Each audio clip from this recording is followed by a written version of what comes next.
What do you do when you wake up at 5 a.m. and it's your day off from work and you realize all your friends are still asleep because they're not dumb like you? Well, apparently I do this. Welcome back to Tutorial Tuesday, guys. This week we're covering line art. Last week we did sketchwork, and basically this process of line art and sketchwork took me an hour and a half. So sketchwork only took me about, let's say, 20 minutes. So line art took an hour and 10 minutes. To put that to point, that's a long time. I'm gonna be honest with you guys, line art is not the funnest thing to do. In my point of view, it sucks. It's very tedious and irritating, but we're gonna try and get through this together. One of the main things I realized that a lot of artists have issues with are hands, feet, and faces. I'm mainly going to focus on faces and clothing because I don't think a lot of artists realize that clothing is a part of the line arts part. Some of them go and do it during their sketchwork and they have an idea of what they're doing, but I prefer to do just the body and show the figure and what you're going to see with sketchwork. But with line art, I like to add in the detail and go from there. One thing we're going to talk about right now is facial expressions and faces. One thing while I'm scrolling around looking at other artists' work, and yes, I do that. I love seeing other artists' work. I don't think I could live without looking at another artist's work because I'm too judgmental of my own. But one thing I love to do is look at other artists' work, and one thing I notice about it is that some artists will do their handout drawing realism for a school assignment, or just for fun they'll just do their own realism. But for a school assignment, I'm going to have to give you some advice because schools, they want you to be realistic with your artwork. If you're going to a normal public school, not like college, things like that. So if you're 12th grade under, schools like that, they go in for realism. They don't want abstract art. They don't want, and one thing I'm going to advise you on right now is ears. And ears is a big deal because one thing I see that a lot of artists do is they will make the ears tiny and make them either even with the eyes or above the eyes. And the only reason why your ears should really be like that if you're doing realism is if your character has a head that is long in the back and their ears are back there. And I'm not saying you're wrong, I'm just saying I'm giving you advice on what to do so you can get a good grade with art, because instructors are bitches when it comes to these things. Not all of them are going to be that cool and be like, oh hey, this is art. Ta-da! No, they have their own opinions and they're biased, and yeah, they're an artist's worst nightmare when it comes to an example of a critic. Did someone just call me? No? Okay, good. I had to look at my phone because it vibrated. Anyways, but that's one thing that you've got to look out for is your ears should be even with your eye and your nose, and they will tell you that forever, and that is true. One thing that schools teach you that is false is symmetry, and the reason why I say this is because there is no such thing as perfect symmetry. I went to college for a year for graphic design. I know, a year. Wow, that's so awesome, amazing. Oh my god. Graphic design was not my thing, so I was done, and I haven't decided to go back. So I guess that's why I'm here. Go to college, kids. But anyways, I went to college and they were really big on repetition, and if you don't know what repetition is, it's basically repeat and symmetry. And they were huge on repetition and on symmetry. And so repetition is repeating, and then symmetry, we all know what symmetry is. It's evenness. And I'm going to establish this right now. We do not have the perfect formula to symmetry. So symmetry is something you should never worry over. So don't worry about your eyes looking exactly the same. Don't worry about your, if they're, a little bit crooked or a little bit up, If one eye does not match perfectly with the other, that is fine. I'm gonna just say this right now, that is perfectly fine. And to tell you a little story as to how it's fine, is I will go and sit in the main room. If there's a TV on, I'll just kind of look at it and watch it for a minute. And I pointed out to my younger sister that while the news was on, I pointed out that the reporter, her eye was slightly crooked compared to the other eye. I pointed it out and she couldn't stop looking at it, and she got really pissed off with me too because I ruined that for her. So there was that is something that is true. Nobody's eyes are perfectly the same. One eye could be bigger than the other, one eye could be more crooked, one eye could be a little bit higher or lower than the other, and that is true. Symmetry does not exist on the human body whatsoever, so realism does not have symmetry in it. Just saying. Because that's something that really pisses me off that schools teach you, and that is not true. So don't worry about symmetry. I mean, I would worry if my hand was obnoxiously larger than the other hand. I'm gonna be wondering what the fuck I touched to get an allergic reaction like that. But you know, things like that, minor things in the face, is something that you really shouldn't worry about. Instead, you keep moving forward and not stopping. Don't stop, because when you stop, you kind of just put off, and then you don't want to get back to it, you don't want to do it, and then you judge your work. And judging your work really does not let you learn at all, and that's something that you shouldn't be doing yet. You should judge your work when it's done. You know what I mean? So the reason why I say judge it when it's done is because, one, you got it finished, and you got that practice in that you needed, and two, now that it's done, it probably looks completely different from when you started. So when you look at it then, there's the mistakes that you thought you saw earlier don't exist no more, because the color or the line art or the background made it not really exist. It didn't matter. So judge your work whenever you're at the end, when you're finished, because you can point out the flaws and what you want and what you can change. You know, and I'm not saying, oh, hey, my art is shit. Don't say that. Never say that about your work, ever, because then you're never gonna learn, and that's not what you need to do. If you're watching this video, you're watching it to learn, and that's what your goal is. So my advice to you is stop judging your art by saying, oh, my artwork's crap, it's terrible, I hate it. Don't do it. I did it before, and my art was shit, and then suddenly the next month, boom, I got this. I'm not lying either. I'm a very quick learner, and when I stopped telling myself that my work was terrible, I learned very fast what I needed to fix. Not everybody's a quick learner, but you know, you'll get there. You'll get where you want to be, really. It doesn't matter what it looks like. It just matters to what you want. Since I'm looking at this foot right now, I'm going to point this out. I hate drawing feet. I despise drawing feet. And the one thing I can only say about drawing feet is, if you're drawing with shoes, great. Stare at pictures of shoes. That's something I should have done while I was learning, but I didn't because I suck. Stare at pictures of shoes and understand what you're doing. Feet, oh shit, if it's barefoot, oh my god. I'm not gonna I don't want to redraw feet that are barefoot. So the best example I can give to you, hopefully it's on the screen now, and boom, there we go. What we're looking at right now is in the corner of the screen somewhere, is the cartoons Delirious and in Our World speed paint.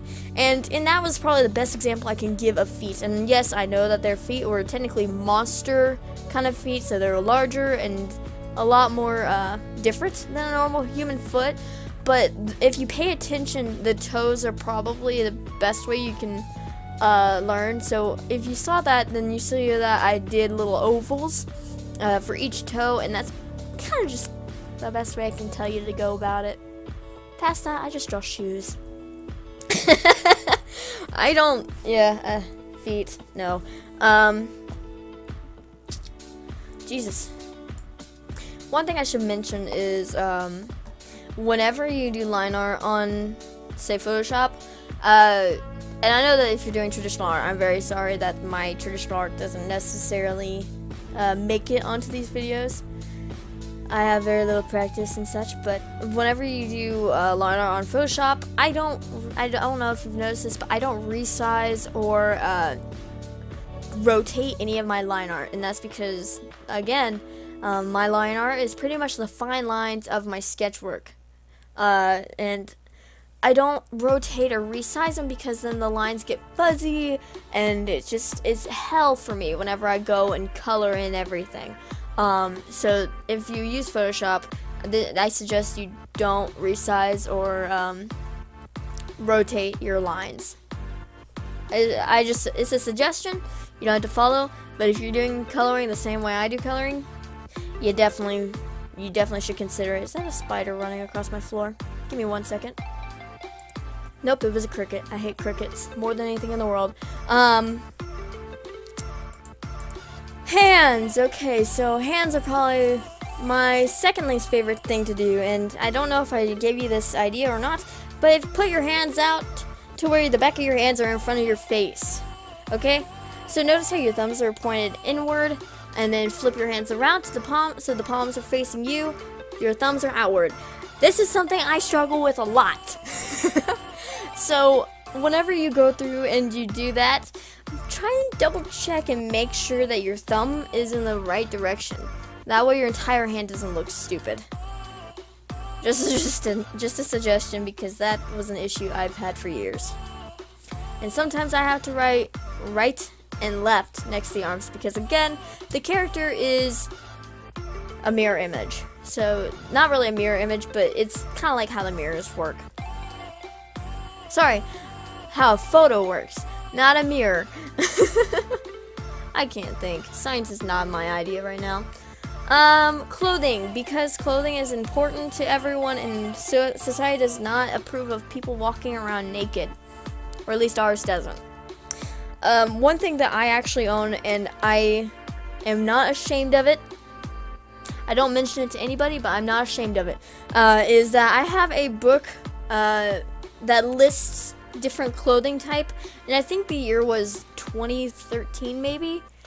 I think it was 2013. And the reason why I bring this up is because it helped me decide outfits and clothing type, and just what would my character wear. Practicality is a big deal if your character is a fighter. They definitely need to dress practically. If they're some sort of magic character, not so much, but if they're a fighter, they do. Casualty, if they're just a casual person, fuck it, put it in whenever you want. But clothing is a big deal to me. Well, I say that, it's only a big deal in line art. I could give two shits as to what the fuck I'm wearing today. So clothing is one of those things that I make sure about during line art. Hair is one of those things. I don't know if any of you guys go and get a haircut from a professional stylist, but I do, and so whenever I go, I don't really look at the magazines anymore because I know what I want. But when I was a kid, I remember looking at the magazines, and that gave me ideas as to what my characters would look like with their hair. And I think that that's probably one of the best ideas that you could ever have to figure out the hair for your character. Unless you want to look like a creep and stare at people. I don't. So, yeah. But clothing, hair, and shoes is definitely something that you should look into about magazines and books. And going, like, even if you have to be a white girl and go to the mall, that's something I would recommend doing, because if you find a pair, like, say if you find a pair of shoes you want your character to wear, definitely take a picture of it. Take a picture of the left side, the front, the right side, and the back. Ta-da! I just helped you figure something out. But that does help you get references as to what you want. I personally despise going clothes shopping and shoe shopping. I only wear Vans. My Vans black shoes, so I think that's, I don't necessarily go out and go shoe shopping or look around, and I probably should, but that's something that I would recommend you guys doing. clothes shopping, if you guys find something you like, definitely take a picture of it. And I mean, not like on you, but consider your character wearing. I would take a picture of it, and I would definitely stare at it for reference. Patterns on clothing. I mostly worry about patterns on clothing during the coloring process. So like if they're wearing plaid, like how I did the Nogla image, if they're wearing plaid like that, that would just be during coloring. And I would go through and edit the colors on that because I make my own stinking textures and patterns, and it's irritating. But I would definitely suggest for patterns, if you have to do line art for your patterns, like if it's in a strip, let's take a look at the Delirious Waterbender Delirious speed paint. Put that on the corner of the screen there. So that one, I definitely did the line art for that, and I did a pattern which was in strips in line art. Somebody's texting me. And I did that all together, so that way I could go through and make it easier. If it's just like some of those shirts where they got little anchors on them, just like spread about everywhere, I definitely would not do line art for that. I don't see a point in it, so therefore I wouldn't do it. I think it's a waste of time and something I can definitely worry about during the coloring process. Speaking of pictures, because I literally just remembered I was discussing pictures earlier, facial expressions, I don't remember if I spoke about it already, but you have to stare at facial expressions on pictures of both the femme folks and the masculine folks. So have fun with that, and I recommend you don't stare at a picture of someone wearing makeup, because that is very distracting, and you don't necessarily learn expressions anymore. Your eyes keep going straight to wherever the makeup is mostly at. So I recommend looking at a naked face whenever you're learning expressions. There's all sorts of body types too, I should explain. I don't think I've ever done a speed paint involving Gammy Tunes, and she's got much wider hips, large chested, so that's one type of body type I have for my characters. Another would be Ohm, and I feel sorry for him because I illustrate him super short, and I feel bad because I'm really short, but I think it gives me an ego boost. So there's different heights and different sizes for a person, and just experiment around whenever you're going in and creating a character, no less. Just experiment. So you can always and if one plan doesn't work, just go with another, because I go in, and when I start a project, I have zero idea as to what the hell I'm doing until I'm just there. When I draw a circle for the head, then I'm like, oh hey, this is what line I'm going to do next. I have zero idea what I'm doing. I didn't know that I was going to draw Scotty, 407, whenever I started doing this video. I have zero idea. I just go in, no plan whatsoever, and that's that. And that's okay. You don't have to always have a plan. I definitely had a plan for See Me in the Dark, because I put part 1 for See Me in the Daylight, but still, yeah. One thing, I just hit my mic. One thing that I do is whenever I illustrate clothes, I have a different layer for the clothing. I probably should have mentioned this earlier, but I have a different layer for the clothing, so that way it doesn't affect my base layer. So whenever I go in and erase those lines, I'm not erasing any lines for the clothes or lines that weren't important that I can't really fix easily. So I always have the clothing on a different layer, and then I go back to my base and I erase what I can. Yeah. Eyebrows is something I should explain. Not every character you're going to create has eyebrows. For instance, I have Cloud Dragon's persona, which I illustrate, and he doesn't have eyebrows at all. So to show facial expression with him, the muscles and the eyebrows move around and adjust to how the emotion is. So yeah, I think that's about